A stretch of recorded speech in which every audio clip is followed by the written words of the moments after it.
Hi, everyone. For those joining, we're just waiting for our participants to come in, and then we'll get going.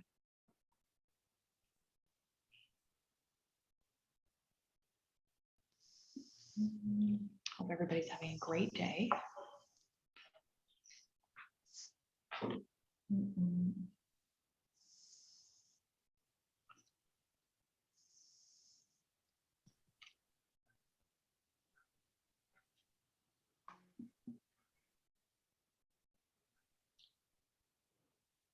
Okay. Why don't we get started? Now, welcome everyone to this webcast on Future Ready Hospitals. For those of you that I don't know, my name is Mary Sanagan and I run Deloitte Canada's Smart Hospital offering. Now, I've had the privilege of discussing with many of you how the pandemic has placed an enormous strain on the health system's workforce, infrastructure, supply chain, and really highlighted some of our social inequities in care. But COVID-19 has also accelerated change across our ecosystems and has forced many hospitals to adapt and innovate fast. Today, we'll be discussing some of those barriers and solutions for hospitals to move more quickly to integrated care delivery, embrace digital, and really adapt to some of the changing needs and constraints of our clinicians and patients. Before we begin, I would like to acknowledge that our offices reside on the traditional treaty and unceded territories of Turtle Island, which are still home to many First Nations, Métis, and Inuit peoples. Now, before I get to introduce our exceptional panel of industry specialists, I'm just going to do a couple of housekeeping items. So please put your questions in the QA function on Zoom. We will have a QA session at the end. This webinar is being recorded, so you can access it at a later time and share with your friends. And there is a French live audio translation that is available through the Zoom platform. So please go over to that language icon. Now, please help me welcome our panelists, and I'll hand it over to each of you to introduce yourself. Mary, why don't we start with you? Great. Thank you so much, Mary. And I'm really excited to be here because we get to talk about my passion, which is innovation, and how we really push this healthcare system forward to modernize it and assure its future sustainability. I've been in the BC healthcare system for the last 21 years. The last year has been as part of the Ministry of Health, developing their innovation strategy for the province. And prior to that, I was 6 years as the CEO of Vancouver Coastal Health.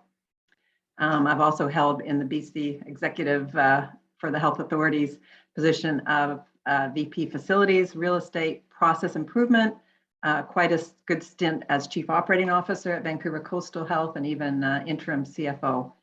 And so I've recently joined Deloitte a couple months ago, which I'm thrilled to be here because, again, it gives me another way to push the transformation of the system that I know we're all so keen and eager to figure out. How do we modernize this crazy system we have? Thank you. We're happy to be working with you. Dr. Forster.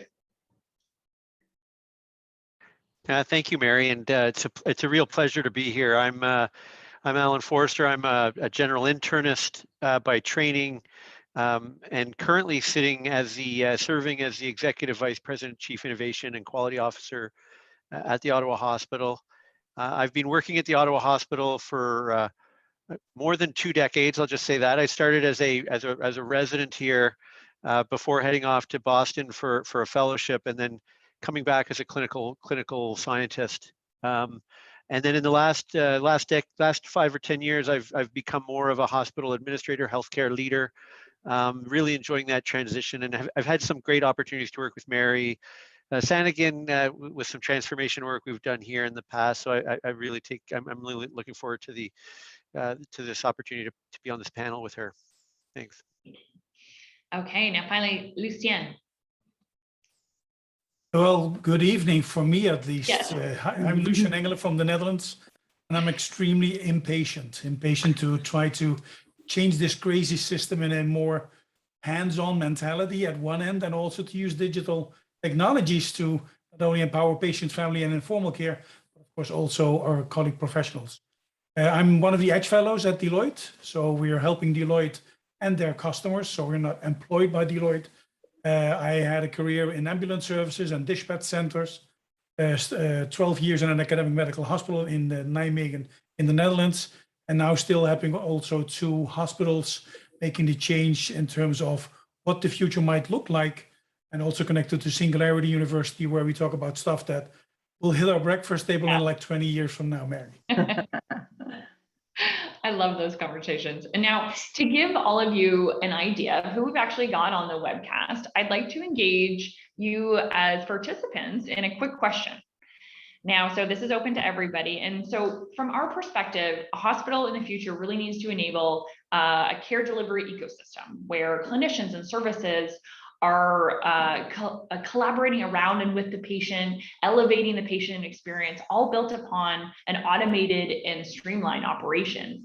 Now, when this whole group, everybody on this webcast today, thinks about the hospital of the future, say in 10 years, what aspect of it is your biggest concern? Now, through the power of Zoom, we should have some options being shared up here. Hopefully you can see them. Here we go as our polling question. So I'll give you an opportunity to answer. I think as we were putting this together, these are obviously ones that are forefront on our mind, but there will be many concerns across the table.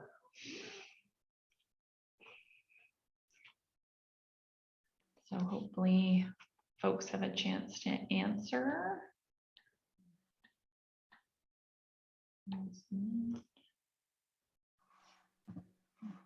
Wait for a couple more minutes.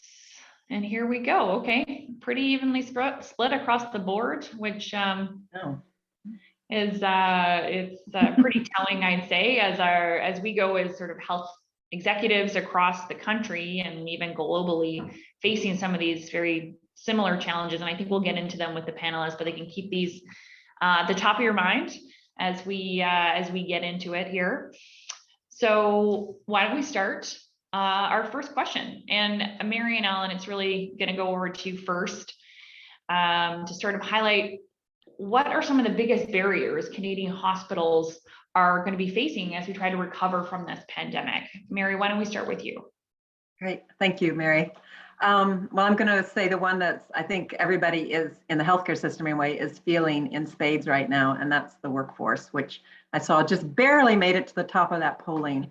You know, we are a service industry in healthcare. We can't do anything without our workforce, and our workforce is fatigued. They're tired. We had higher than desirable vacancy rates before COVID. And while we don't have numbers, or at least I haven't seen very strong numbers, we have lots of indications that the numbers are only getting worse.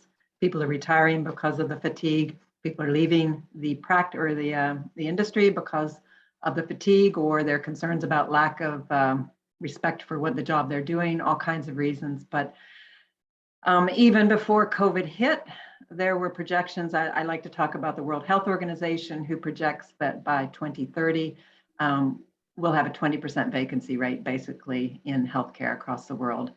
And when I look in BC and try and kind of suss out what are those numbers right now in BC, again, I think it was BC or Ontario, there aren't really great numbers yet, but they're high. They're 10% perhaps higher than that in some areas. And this is across the board. It's not just GPs that you hear a lot about or nurse practitioners. It's also care aides, it's lab technicians, it's specialty nursing, it's psychiatrists, it's across the board.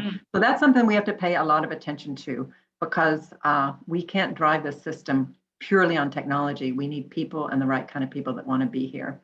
I'd say just quickly linked to that, or somewhat linked, that's a short-term and a long-term problem. A very long, perhaps a little bit longer, maybe 6, 12 months out, is the financials. So governments are going to have to pay back this very generous spending that they made through COVID. We can't balance the budgets or continue to drive debt the way we have. And we know that spending in healthcare, once you give it, it's really hard to pull back. So what is that going to mean for our healthcare systems when we're going to be talking probably later in this session about need to invest in technology and facilities?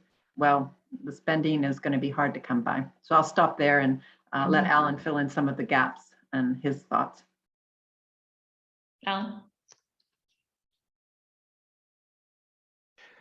Yeah, so I agree with Mary that the human resource challenges will be top of mind, and I think part of contributing to that and contributing actually to some of the challenges we're seeing, I would add really the models of care. What are the roles of health systems? What are the roles of hospitals and individual components of the health system in ensuring health and health services to our populations? I think that's going to change dramatically in the decades to come. In the short term, in fact, I can see some changes that are going to happen as a result of that, and I feel that it's going to put further disruption on our human resources. But part of what will accelerate that will be the demand that's coming from our populations. But the other thing that will accelerate that change will be the information technologies, the digital technologies that are going to shift the focus of attention away from the provider to the person that we're treating, or the person that, you know, the community member who needs help. And I think both of those things are going to put a lot of pressure on us. And I think in Canada, if we look at Canadian hospitals, I'm not sure we're ready for addressing either of those two things. You know, there are different models across the country, but you know, and part of that is a strength, but part of that is a weakness, because it means that we're going to have to really kind of repeat the same experiment over and over again. And I do think that's going to be something, you know, we better be paying attention to what's happening globally, because otherwise we're going to burn out our leaders even more, as Mary's talked about. Well, it's a great segue over to you, Lucien. I would say, are you experiencing globally some of the same challenges we're having here, models of care disruption, digital adoption, challenges with funding? Welcome to my world, Mary. Yes, absolutely. So having the ability indeed to peek behind some curtains in some of the countries, I would say almost everyone has the same challenges. And let's also be honest, many of those challenges, like Mary just said, are not coming out of this pandemic. They were present already prior to that.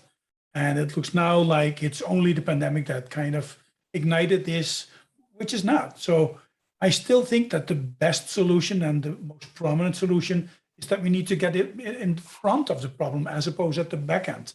We need to be prepared to do more on the preventional aspect as opposed to fixing things in the end of that. And that's one of the things that I see in a lot of governments across the world right now, where the preventional ambitions kind of gotten more on top of the radar. But people would say, in terms of the underlying conditions, we really should up our game in that perspective. But we also have to be honest, Mary, it'll take a generation at least before we got these things up and running, legislation, finance capabilities, and those kind of aspects. Not to say and not to talk about the cultural aspects of our workforce that needs to totally change their mindset and the way that they work. Got it. And then, Alan, just building upon your point there, now you have this dual role of administrator and a provider, and I'm just wondering, how do you feel that we can help promote, or best case accelerate, some of this integration of care beyond the walls of the hospital? Yeah, I think first of all, we need to look at the capacity of some of our leaders in the healthcare system, and what are the skill sets that they have, and what are they bringing to the table, and are they looking for those collaborative opportunities, and are they equipped to build them? And you know, that sounds like there's a lot of soft skills in that answer, you know, in terms of forming partnerships, but there's also a lot of hard skills when it comes to operations planning, when it comes to the informatics and backgrounds, when it comes to the financial business acumen. All of those need to be very clearly inbuilt, and also, you know, familiarity with the change process. And so I think first and foremost, it's building leadership capabilities and recognizing when you need to bring in help from elsewhere. You know, we can go down a layer beyond that, which is what are some specific challenges we have in Canada. I think a big challenge we have in Canada is our funding model for populations. We essentially don't have models whereby we recognize providers. And you know, you mentioned my professional training, physicians. You know, we're traditionally paid on fee for service in Canada. We're traditionally separated from the healthcare system itself. So at times our incentive system is directly opposed to the incentive system of the hospital or health system leaders we're working with, and that has to be addressed. And my feeling is that one way to deal with this is to start thinking through value-based healthcare, population-based healthcare, where you're looking at very specific subsets of the population, focusing on what outcomes you're trying to achieve, and then paying people to work together and solve those problems. I know that's that's a big change to go through, but other countries are going through that change, and perhaps we've got to accelerate that here in Canada. Yeah, absolutely. And to that point, Lucien, I might kick it over to you then to address that and what we might be seeing globally, but also kind of seeing through how we might be relying on more digital solutions and methodologies to change the behaviors of the system, of providers, of patients, to actually achieve some of these improved outcomes that we're hoping to see. Well, I think the first question is, what is the system anyway? Is it the healthcare system as we now approaching in the more narrow sense of the word? And if we approach all those capabilities that we also see, what it would be the roles of supermarket, for instance, in that? And how could we combine our workout metrics that we have at the sports schools, combined with the errands that we do, combined with the expenditure that we have in other places, and bring that data together with all the ethical questions and privacy questions that will go with that? I really think that we're at the brink of a new era where combining some of that data on request of the patient, the citizen, or the client will bring so much more knowledge into that. And that's the second part. I think in healthcare, we collect massive amounts of data, and still we're only using a very small portion of that to execute upon in the end of the day. And I see a lot of debates about artificial intelligence and machine learning. And if you look into healthcare, mainly the radiology department, just to name one, those are the ones really stepping into that. And the rest is kind of waiting and seeing what happens. And if we're able now to execute on that, also in a system, a healthcare system, where all of a sudden we did not have any other solution than to reach out to patients digitally, many people have not thought prior to that it was so operational and doable as it was in the end. And yes, there were patients that were not able to be served like that, but we had more time also to address to them, I think. Yeah. And so could you see, to that point about sort of behavioral changes and embracing wearables or owning our data as consumers, or really kind of now bringing it together to support the health system, not just the healthcare system, and kind of broadly around social determinants of health, it opens the idea about having non-traditional players play in the health space. And I'm wondering, Alan, from your perspective, like, where do you see sort of this private and public partnerships kind of going to address some of these changes in the healthcare system, and seeing the rise of these non-traditional players? What are we hoping that they're going to bring to the table? Well, I do see this as one of the big areas where we need to push. We've seen in the pandemic, Canadian healthcare has been criticized somewhat because we haven't been working as collaboratively with the private sector in pharmaceutical, as an example. And I think that speaks to a sort of more broader issue about how do Canadians view the relationship between the publicly funded healthcare system and private enterprise. Private enterprise is where the innovation is really going to happen, and I think people have to recognize that is where new ideas are translated into products that can then benefit Canadians. Obviously, they're going to be used in our healthcare setting, but the providers don't have the energy, the time, the expertise to dedicate to that task of creating the products and to creating those solutions. Now, I would argue that if we wait for the private sector to come up with the solutions without actively engaging and participating and working with them, right, neither the providers in the healthcare system nor the companies in the private sector are going to be well off, and other countries are going to see their products go to market, and we'll be stuck having to buy them, which will be fine because we are a global community, but it does leave out opportunities for our Canadian economy and our Canadian providers. So for me, working with the private sector is a key piece to how we move forward as an industry in Canada. Mhm. For us in Ottawa, we're trying to develop different types of partnerships. We have a stream of work where we're working with our frontline staff, frontline physicians, frontline scientists to help who have these great ideas, because they do have amazing ideas. How do we turn those ideas into products and then into solutions and then get those to market? That's stream one. Stream two, we have another area of work where we're really digging in on startups, small, medium enterprise who have new products that they might only be a minimally viable product. How do we get those products to be tested to get to that next level where they actually demonstrate value in a real world setting? Mhm. And then the third level is with those global companies that actually have a mature set of technologies, but they want to accelerate them. They want to enhance their and again, that's another type of partner. And I think largely what the problem is we haven't had a mature enough discussion about how to move to create these partnerships in a way that both benefits, the patients, the healthcare system, and then the local economy through these companies. And I would say that's kind of where we need to do that. And just the final point on that is the public sector.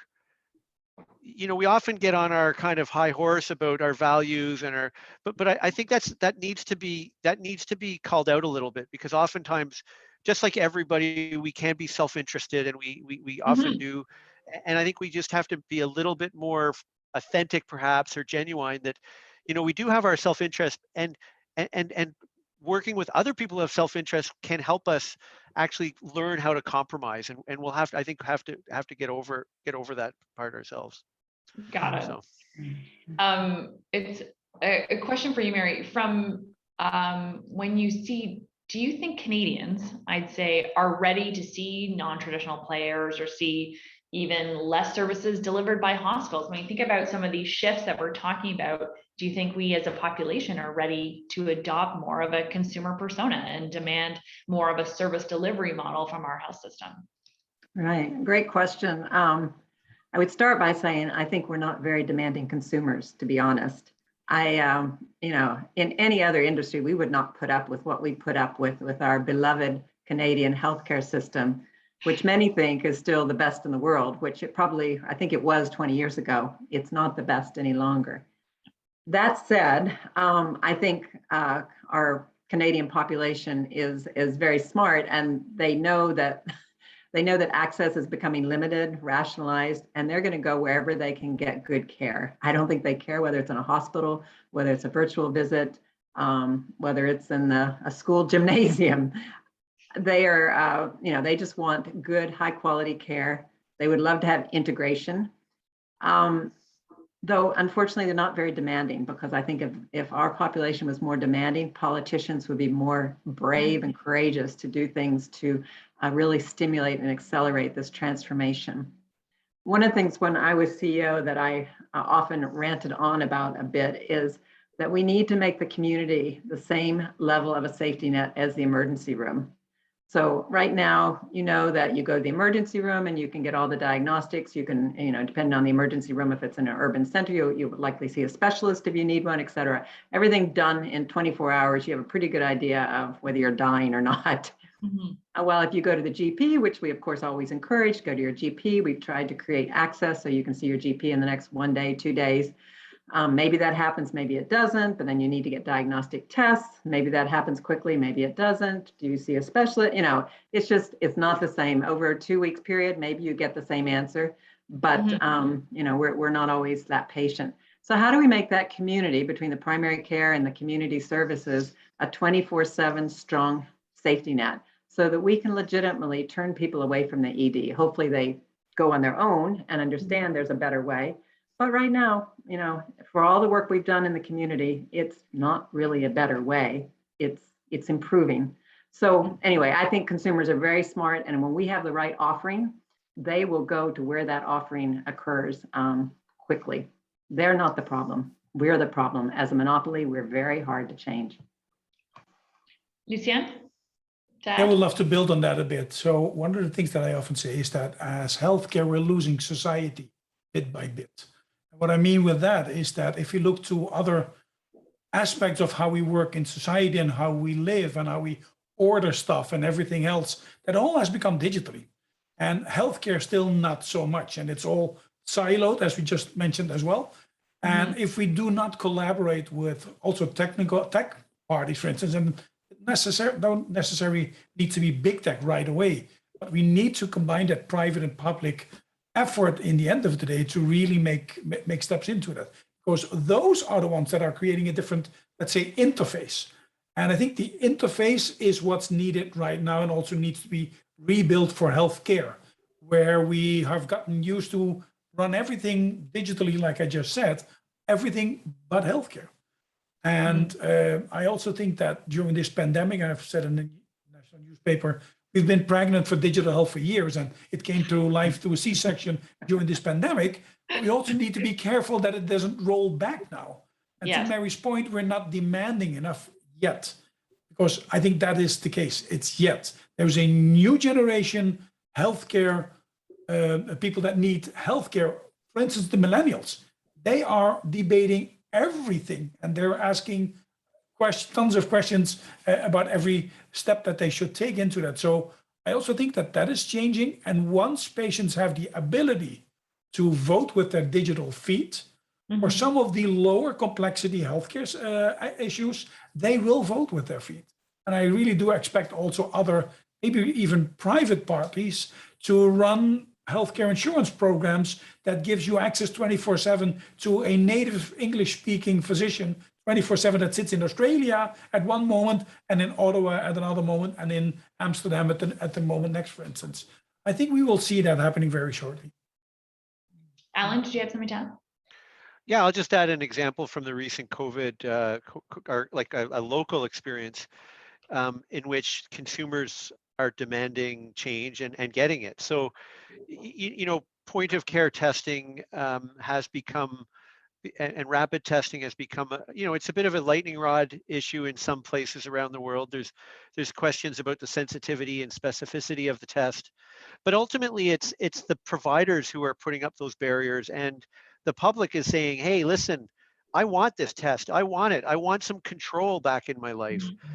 And, the health system in our region has blocked access to some of that. And I have to say, I'm not particularly proud of that situation, because in my view, we have to be able to give folks tools. We have to explain and help them understand what the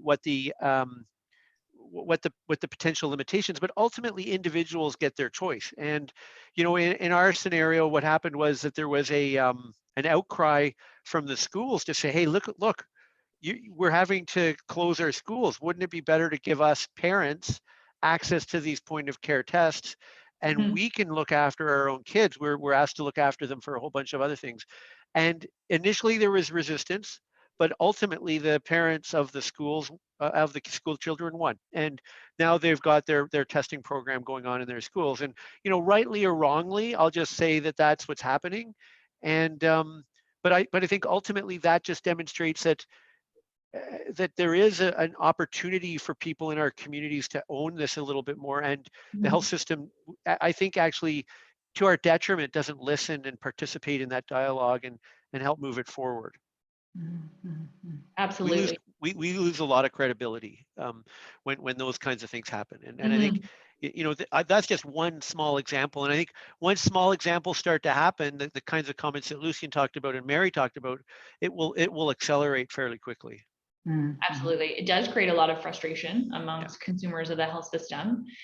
Similar to that, I would say our silos of data create frustrations amongst our consumers, our patient populations. And when we think about the realization of the future of our integrated care and the role that data plays in it, what do we need to do really to realize that model, to ensure that the right providers are accountable to the very needs of patients?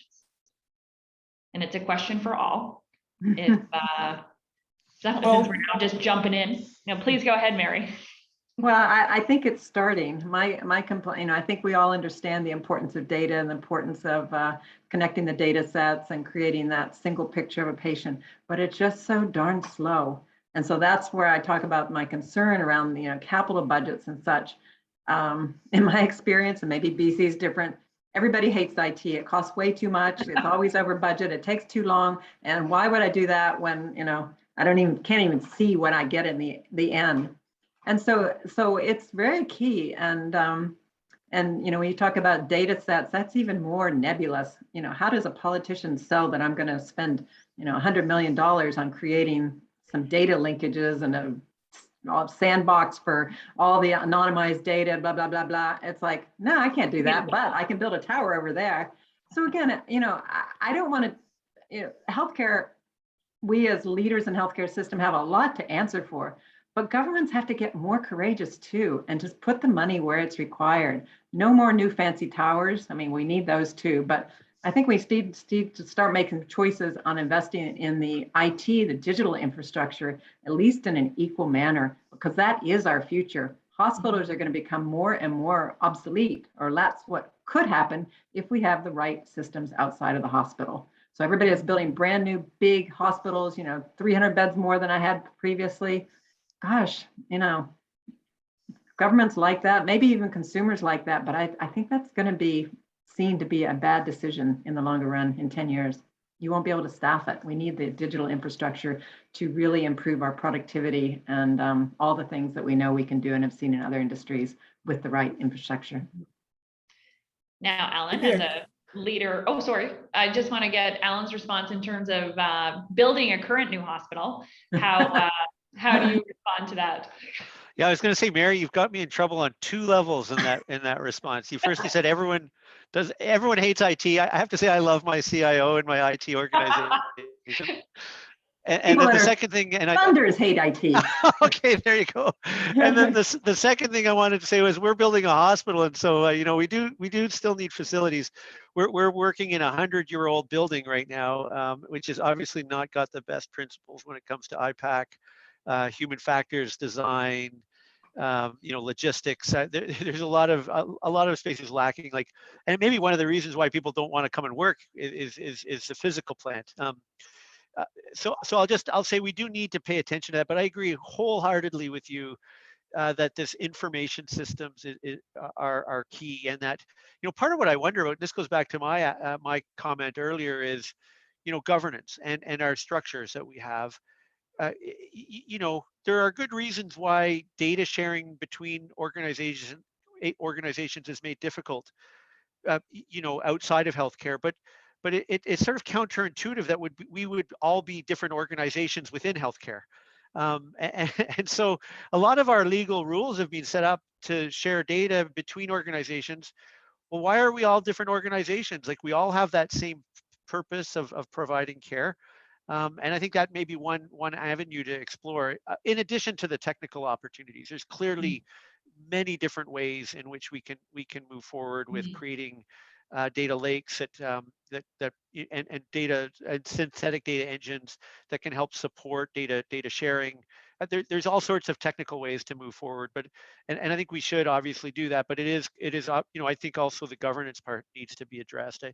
And maybe that goes to your point about being courageous and helping things move forward from a government point of view. I think just as a counter, one of the things that it's a really bad word because I've used it in my career and I've gotten my hand slapped several times, but I'm going to use it here because you won't slap my hand, Mary.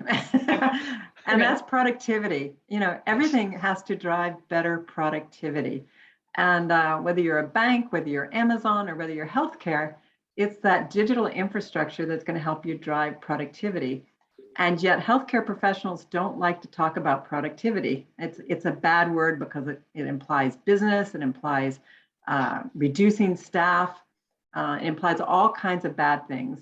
But in reality, we don't have enough staff, so we need to become more productive.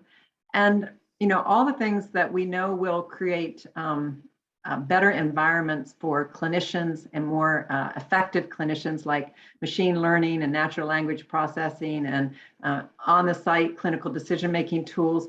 All that can only exist with this really expensive infrastructure, which we hesitate to invest fully in. And I understand that because I had to make a lot of those kind of decisions. You don't really know, unless you're an expert, what you're investing in. Is this the right strategy that I'm putting millions, hundreds of millions in, or is it going to be obsolete? And so that's all very scary. I understand it. but we still have to, even if we're making mistakes, we have to move forward and correct as we determine that we've made some missteps there. Yes, which is nerve-wracking for a publicly funded system. Sure. I'm wondering, Lucien, is there anything from your perspective that you want to add to this sort of delightful debate around new hospitals? Yeah, I think it's 2 points. First of all, in terms of the building of hospitals and whether or not that we relentlessly should be building hundreds of new beds. The other thing is also, we know there's a doubling on healthcare demand, and we need to have place for that. But the way that we need to occupy those beds will be totally different. They will upscale in terms of complexity, because the lower complexity will be outsourced. And that to the second point about this all about data kind of aspect, maybe we should do nothing. Let's imagine that we don't do anything as healthcare on all that data aspect. You know, we've seen this happening for ages. We also, and I always like to refer to the Games of Thrones. Winter is coming, where this bad tribe is invading our country, and we know that that is going to happen. Bad things will happen, and we don't do anything. I've learned, as it coming from a business family, that if somebody's talking about me at a table and I'm not sitting at that table, I'm on the menu. And now healthcare is on the menu. So if we don't do anything, maybe that's a good sign. We now see, for instance, like a company, full disclosure, I don't own any stocks, company like Apple is creating this personal health record where you as a citizen can share all of your data that sits on your phone, probably is more than my physician has about me, to share that with my family, my wife, or with my kids. And that is happening during our watch.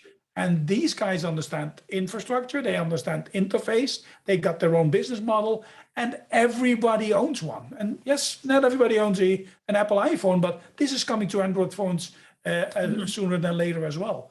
So that's what I see happening right now from outside in. And that's what happens. And some people like to call that disruption. But let's be honest, Uber was not invented by the taxi branch. Booking.com was not invented by the travel companies. And the same is happening to healthcare as well. For some companies, this is a golden market. It renews every year. Yeah. People come, old people pass away. Alan? Yeah, I was just going to sort of close the loop on this. I agree 100%. And just going back to our comments about the community, and this is a place where they can step up and say, these are the outcomes we're seeking. We're unhappy with these outcomes. And once outcomes get thrown out there, innovative companies who have solutions will come forward to fill that hole.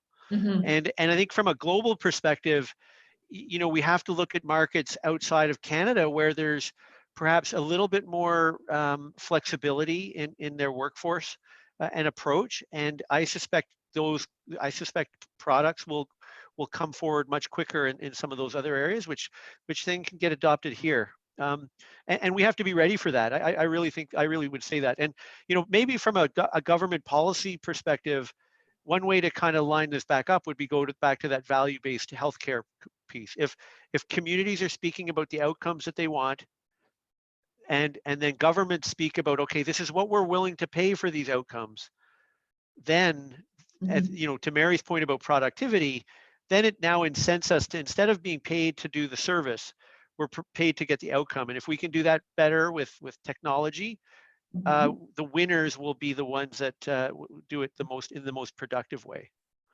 Yeah, I would like to second that, if only with one change, one amendment. Sure. It's not about value-based healthcare. Yeah. It should be value-based health.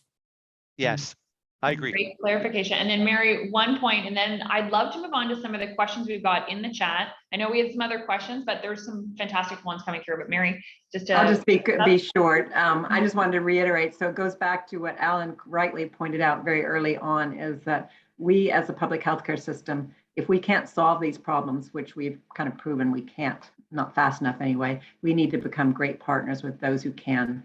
And so this culture we have, at least in Canada, that, you know, private is bad and they're going to suck all the money out of the system and they're going to screw up the patients because they're going to cut the margins or whatever. You know, we got to get over that. We can be good partners, but right now we're not good partners. I had someone ask me the other day, let's write a book on how to bring innovation into the health authorities in BC. I'm like, I wouldn't know what to put in the book because, we don't really have a great system. It's luck and chance and, talking to the right person. So anyway, we need to become good partners. Back to you, Mary. No problem. Thank you. Okay, I'm going to jump into the Q&A here that we've got collecting, and there's some great questions, as I say. The first one, open to all of you. What aspects of the health system would you fix first if you had an opportunity to do it? And would you integrate all the provincial systems to one overarching Canadian system, or would you change the funding models and incentivize this value-based care we've been talking about? Anybody like to take that one? I'll Yes, start. Mary. I would start with the patient portal, trying to think what will get citizens really engaged in their care? What will they see as a win? And so therefore politicians are happy to fund it because it comes back as a win. And that is a common patient portal. And we've seen a little bit of that through the vaccination registration system in BC and how appreciated it was that, oh my gosh, there's a single system and it works well every time. So, there's lots of things we could do. But I would start with that because it gives value immediately at the point of the citizen, because we want engaged citizens. They've been very engaged through the pandemic, watching the stats every single day, but we don't want that to fall off. We want them to watch the stats every single day about wait lists and all the other things that are important that will help us to change the system. I'd also like to enhance transparency. I think probably to Mary's point, it's building on that. There are components of our healthcare system that are tremendously opaque, even to people who have worked in the system for decades. People will still like, wow, I didn't know things worked that way. So part of the transparency is navigating the healthcare system, but part of the transparency is how is the healthcare system run and funded. And I think that would change behaviors pretty quickly if people understood who's getting paid what to do what and what outcomes were being accepted. And again, I feel that that's a public engagement piece of work. It may not get exposed that way, but it is definitely something that's really critical for change to happen. Yeah. This next question, I'm actually gonna throw it out to you, Lucien, because maybe you have some brilliant guidance for us here in Canada. And the question is, if you were to adopt any health system from elsewhere, any models, jurisdictions, countries, what would be your preferred model that we should look at here in Canada? Well, I think that's a really great question. And what comes to my mind is how you create a bouquet of flowers. I would go to Germany and pick a couple of flowers over there, and I would go to France and then to the UK and Canada and to the Netherlands, because I don't think that there's one system somewhere out there that's perfect. We like to talk about Estonia in terms of the digitization, and but there is not one of them. And to build on what one of my former ministries of health told when she came back from China from a working visit, is that for one day, only one day, I would love to have a system like in China, and we could change everything in healthcare in the Netherlands. And I think that's true as well. So we have to dream a bit. I think that's true. We have to take small baby steps. That's the other thing. And I really also would say, let's train also our working staff and also students, nursing and physicians in this new digital reality that we need to face. And we've changed the curriculum back in 2015 at Robert University Medical Center. The first ones will graduate in 2 years from that. So there's a lag time. So building something like that, I think there's a lot out there, but we need to combine a great bouquet. Fantastic. Mary Ellen, anything from your innovation agendas that you've seen that from a jurisdictional review, you're like, we need that? Well, I'd agree with Lucien that it's a combination. I think we just pick the best. The good news is we don't have to reinvent the wheel. There's some excellent work going out there. Our change management is our big issue. We have pretty well-paid providers. People talk about the challenges, but we, like from a global perspective, our healthcare providers get paid very, very well. And I there may be some good with the bad in this but for certain types of individuals, and part of maybe just building on Mary's point, change is hard when you have to give something up, and maybe what we have to give up is some of the income. And I don't know, again, like that may not be a very popular popular position, but I think just you know that I think you got to face the brutal facts at times. Like what is stopping us from getting there is a very entitled workforce. And I don't know how to overcome that. If other people have a view on that, it may be worth sharing that. I love that controversial topic. That's a long one. I don't know if we have time for that one. I'd love to dive into that, Alan. Love it. Well, similar to, we've got a question here about other expensive items and digital transformation. Digital transformation being key, but it is expensive. In the financial industries, i.e. banks, significant investments have been made in IT, but at a very corporate level. So could IT not move to a national level and eliminate the trillions of dollars of duplicate spend that is occurring across our country? The answer is no. Period. Yeah. Yeah. The answer is no. In a realistic scenario, it's no. Yeah. When have all the provinces agreed on anything to give back to the federal government? Well, let alone the provinces, the two practices that are side by side. I mean, they'll get different systems.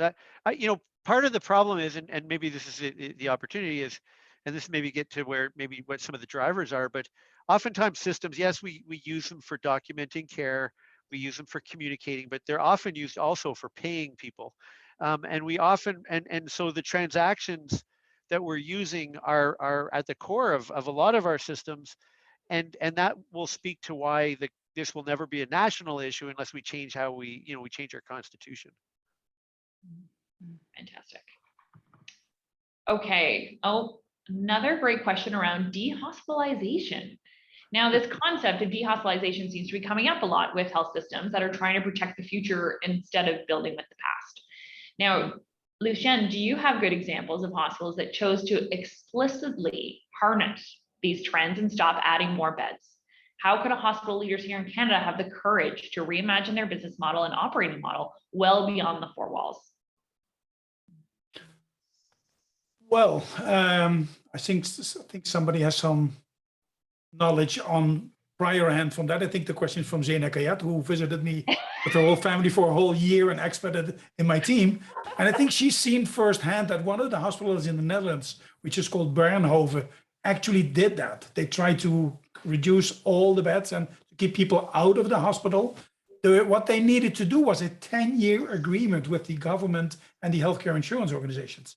In that way, they could build upon each and every step and decrease beds and increase also not only the outpatient, but also the digitization aspects of that. So it really needs a change of model at this very moment. This is spreading in the Netherlands. More and more hospitals are working with that. But I also have to say, everything that runs around the pandemic now is doing a disservice to this hospital because they had this 10-year agreement, totally fixed, nothing works anymore. And now all of a sudden the pandemic just came by. So we need to mend that in whatever kind of capacity. That's going to be fixed, of course, but so it takes, I think it takes more than a village to create these kind of things. Yeah. Got it. Mary? I would just bring it back to practical, because a lot of the people on the this webinar are practitioners. They're people that are right now struggling with these issues. Mm-hmm. And one of the things to think about is when you do your clinical plan, and it's really quite outdated, even though I know it happens all the time still, to do a clinical plan and a functional plan just for the hospital. You need to do it for the whole region, basically.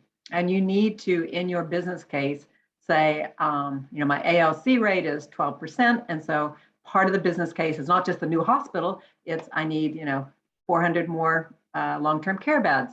I need primary care to do blah, blah, blah. I need home care to be able to do blah, blah, blah. So it's not necessarily capital funding I need. It is operating funding, a commitment from government, a commitment as part of the business case that the only way this hospital will work in this smaller version, which will be highly acute, as Lucien rightfully says, is if we put all these other things in. So don't think you're only going to give me, $1 billion for a new hospital. You're going to have to plan on operating funds of this level and some infrastructure to support that. I've done it once. I'm not sure it's going to be totally successful. I think everybody forgets that part. They just see the hospital, but it is on paper that that's required. But it's going to take a few more rinse and repeats before it actually takes hold, I think. As a strategy. Yes. Alan. One of the things we're doing in Ottawa is to build next door to our new hospital is an innovation center focused on and providing care in the community. And so really we're calling it a virtual care hub, which is a glorified call center, and plus, but ultimately within that, it's right next to the physical hospital so that people can, the providers are in close proximity. Now wrapped around that virtual care hub will be an innovation center where we can bring those companies to the table to help develop those technologies and those approaches using digital solutions, but test them in the real world. And so I think that idea of dehospitalization will require investment and coordination. I don't think it'll happen by accident. It's going to require a bit of a forethought. What's the vision? Where can care be provided in the community? How can we actually support it to make it happen, to Mary's point? How do we make those teams? How do we compensate those people for doing that work, which is traditionally not compensated particularly well, et cetera? I think it's, but there does need to be a home for it. I don't think it'll just happen by accident. There's a question here that actually relates to that and saying tying the last 2 points together. And it's really about considering what's on the horizon for newly emerging professionals in healthcare. And so what could new roles force us to think through different models of care and different ways to provide care for our patients? Lucien? First of all, I think building also on the former topic, I think we need to normalize digitization in healthcare. There's still a lot of talk about e-health and stuff like that, which is that separate department in the hospital that's running that with a separate budget and stuff like that. In every aspect of what we do, in training, in delivery, in measuring, we need to normalize the digital aspect of delivering healthcare and delivering health in the end of the day. Second to that, I also think that the future of work also will entail that people will have multiple roles during their career. It's no longer that you would graduate as a pulmonologic nurse and will retire as one, for instance. You probably will have like 20 different roles that will change as well, and also will change in terms of the location. I could imagine that whereas now the healthcare professionals are often tied to one location, like the hospital or the home care company, it's more like there will be more commuting, as in maybe even follow the patient, as we've seen happening in some healthcare systems where the nurse follows the patient until the end, actually, which I think is also a very great way to look into that. Fantastic. Oh, Mary, yes, please. I would just say, non-professionals are going to have a bigger and bigger role. And we see that not so much in Canada because we're quite conservative in terms of, or perhaps our professional associations require us to be, but in other jurisdictions, a lot of success, particularly with those marginalized groups who have a lot of social issues as well as medical issues, using non-professionals, sometimes it's teachers, whoever, to help navigate has been very successful and cost effective. So I think that's going to be a big piece. I think families, volunteers, when we get more remote monitoring, which is robust and we can really rely on it, be confident, families can do some of that remote monitoring. You won't have to have a nurse or even a care aide, kind of feeding back the interpretation of that. So that's going to be important to us. And volunteers, I think, will also become more and more part of the picture. But we need to make these systems robust, easy to use, so that we don't need to have somebody with a bachelor's or a master's or a PhD to run these systems, as too often is the case right now. But we're going to be forced into this with the HR shortage. So we'll see that. Yeah, it's absolutely things that are happening even in Canada right now, trying out new models. In Newfoundland, we're actually looking at compensating family members to participate in someone's care.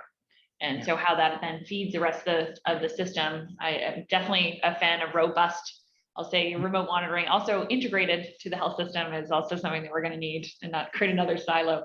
But Alan, from your perspective, did you want to add? Yeah, I would agree 100% in the prior comments. I would also add that there's a, when I'm struck by our clinicians, their ignorance of what the system entails and what it takes to change the system or for the system to improve. Now, we don't need to have all of our providers be, system enhancers, but they have to understand the system in which they work and how their pieces, how their part contributes to the success of the whole. And I feel that that's, something that's lacking in professional training these days, at least on the medical side. It's also something where I think multidisciplinary training and collaborative learning opportunities can come forward. And I also think that's another place where we can see open innovation happening, user design, where we can bring people from outside in to help our care teams develop solution systems and processes that work better for the clients. And anyway, so that would be another part. I think that would be a practical thing that you could build in to some of the skill sets. Fantastic. We are coming to the end here, but I'd just like to get some final thoughts from the panel here. Just we got a great question here on predictions, and what will be your prediction that we'll see for transformation, I would say, across Canada, not just Ontario, but within the next 10 years. Something that this group could take away as not only something to expect, but something to work towards. I can't see. Mary, would you like, or Alan, would you like to begin? Sorry, my screen. I'll let Alan start on that one. You can make me give a difficult answer. Should I give something controversial, or should I try to do something safe? Oh, definitely controversial. You're getting shout outs in the chat for being talking about the remuneration challenge. So please continue. No, I'll stay away from the union issue. But I'll just say, maybe what I'll do is I'll say that patient-reported outcome measures may become the sort of thing that changes everything.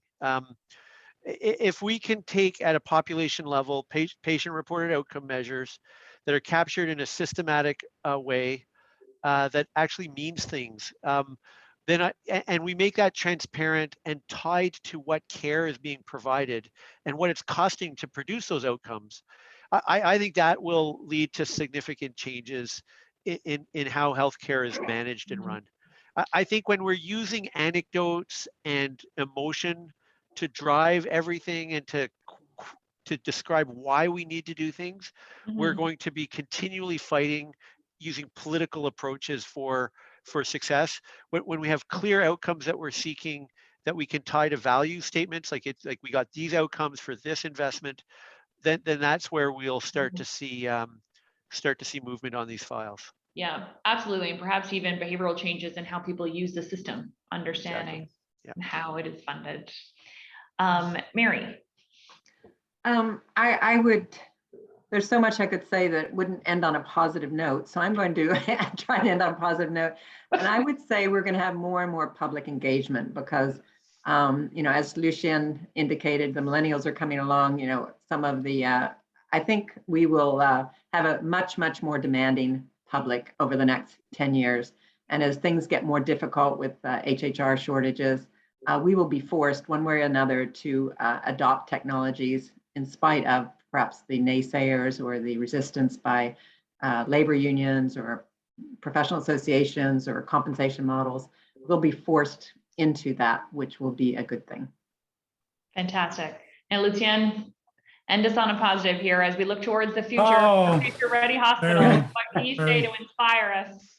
So I've been named the serial optimist for a number of years. However, I think the system will implode first.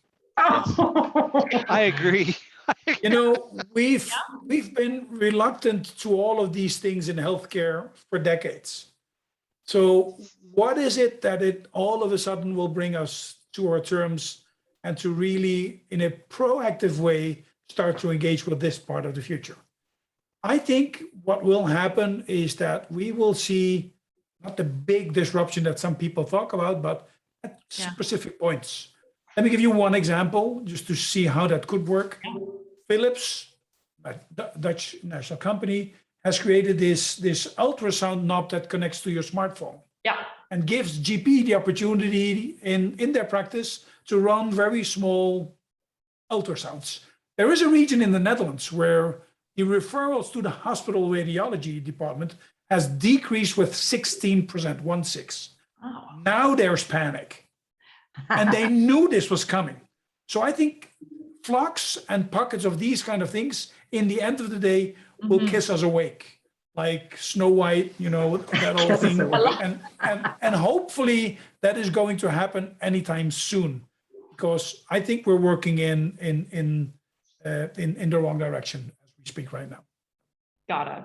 Well, I know we're at time. I really appreciate everybody's feedback, questions, but also this great debate and conversation. So I'm sure I speak for all the panelists to say, if you have additional questions, please feel free to reach out. But and there's some sort of articles that are available that you can see here on the screen. But thank you everybody for joining us, and have a great day. Thank you. Great questions. Absolutely. Really pleasure. Thanks a lot. Thanks, Thank Mary. you. and Lucien. Thank you very much. Bye-bye. Bye. Goodbye. Bye.